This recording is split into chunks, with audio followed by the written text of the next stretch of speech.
My name is DavidDOquendo, and welcome to my studio.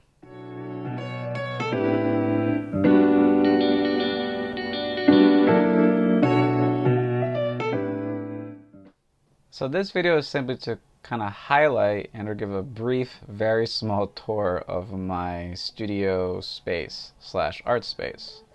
Now, it's actually not that big in any way. It's actually pretty small and tight.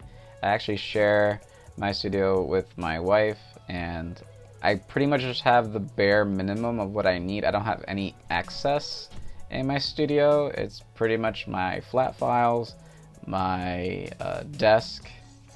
I do have some entertainment. My PS4 is also my studio if I want to take a break. But pretty much everything is like pretty neat and tight and compact. And you know, when I need, pretty much all, my work kind of just lends itself to a smaller space. I think the main issue is storage. Is when I have larger and larger pieces, I have a hard time putting them somewhere. But overall, my space is pretty much straightforward. There's not much to it. The studio space just gives me enough that I need to get work done as productively as possible. And also a smaller space kind of lends itself to smaller, more intimate work, which is what I'm into right now. I do paint, however, I paint outside above my garage. And or when I have a commission or a really big show, that kind of lends itself to larger, more ambitious pieces, and I'll just go paint outside. Doesn't really matter what the weather is like. I paint outside. Even though I'm working really large, I work in scrolls a lot of the time. So even though the piece might be like 10 or 12 feet in length, because I work in raw canvas, I just simply roll up the canvas and it's kind of good to go.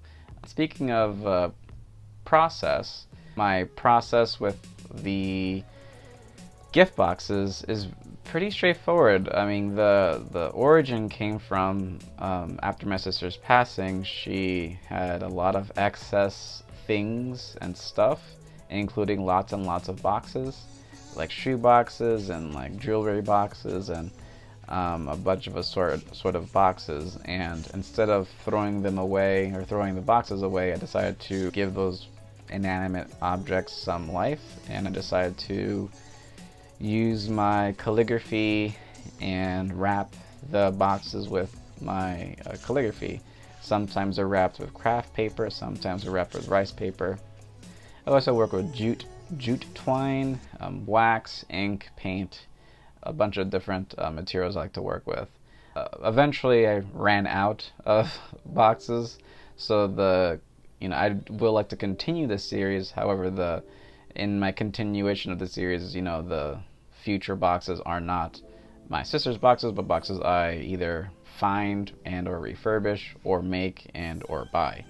But it was one of those therapeutic practices for myself, in my grieving and or mourning of my sister's passing. I started just making these interesting boxes, and I'm kind of happy that it developed into something more, which is really nice. Overall, the process of making them is pretty straightforward. And the cool thing about it is I don't always know how they're gonna look like at the end. I pretty much have, a piece of paper.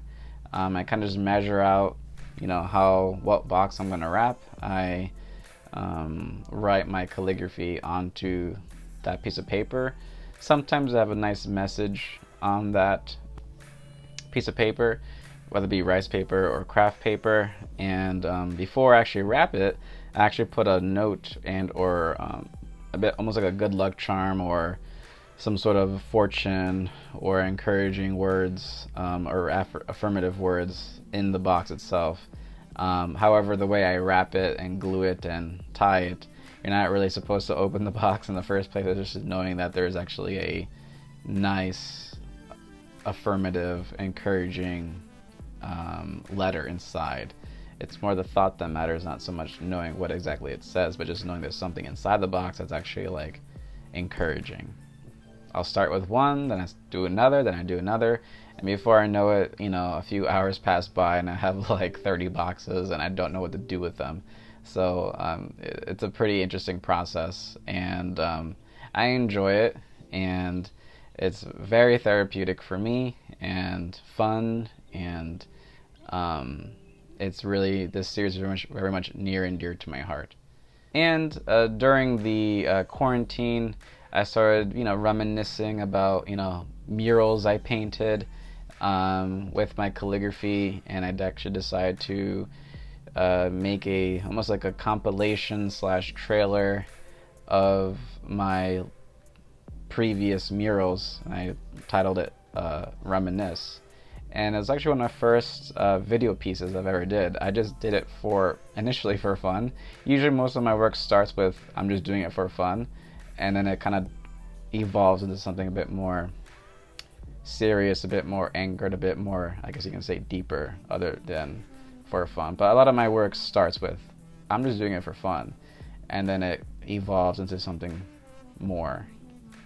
But I just simply gathered all my footage I did that I have since 2015, since I started the series, and I just kind of put it together. And after putting it together, I decided, hey, I want to learn how to video edit, how to add graphics, add effects, add music, and it kind of came together. And